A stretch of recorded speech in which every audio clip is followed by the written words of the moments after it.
కార్యకర్తల ప్రాణాలను బలి తీసుకోవడమేనా, రప్పారప్ప కారుతో తొక్కించడమేనా జగన్మోహన్ రెడ్డి చూపిస్తారన్న 2.0 సినిమా. కార్యకర్తలకే ఈసారి పెద్దపీట అన్నారు. అది ఇదేనా?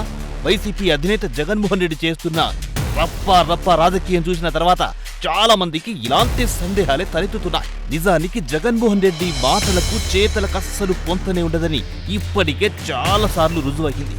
మాట్లాడితే చాలు విలువలు, విశ్వసనీయత గురించి సూక్తులు చెప్పే జగన్ ఇప్పుడు తన పార్టీ కార్యకర్త తన కార్ కింద పడే చనిపోతే కనీసం ఒక్క మాట కూడా మాట్లాడడం లేదు. ఇవేనా జగన్మోహన్ రెడ్డికున్న విలువలని ప్రశ్నిస్తుంది సభ్య సమాజం.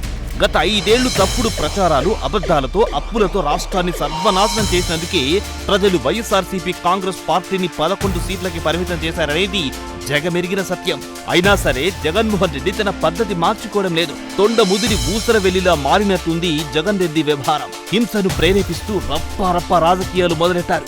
ప్రజలపై పగ సాధించేందుకు ప్రయత్నం చేస్తున్నారు. నాగమల్లేశ్వరరావు చనిపోయిన ఏడాది తర్వాత రాజకీయం చేయడం కోసమే జగన్ అతని కుటుంబం వద్దకెళ్లారు. పరామర్శల పేరుతో జగన్ బల ప్రదర్శన చేయబట్టే 2 వ్యక్తులు చనిపోయారు. ఇదంతా ప్రజల కళ్ల ముందే జరిగింది.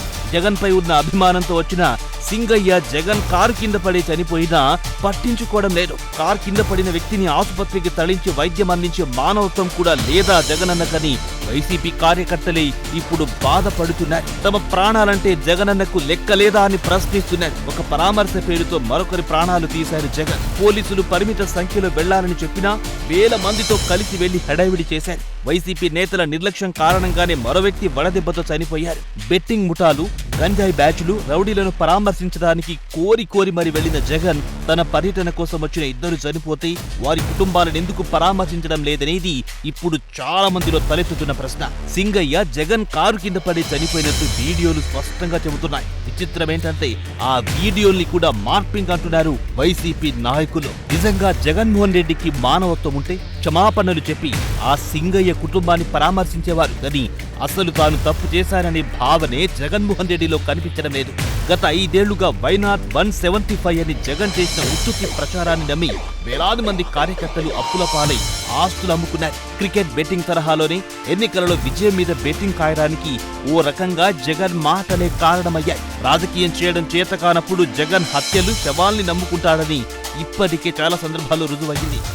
అలాగే ఇప్పుడు కూడా పరామర్శల పేరుతో బల ప్రదర్శన చేస్తూ తాము తన పిల్లల్ని తానే మింగేసినట్టు జగన్మోహన్ రెడ్డి తన పార్టీ కార్యకర్తల్ని తానే బలిస్తున్నారనే ప్రచారం జోరుగా నడుస్తోంది.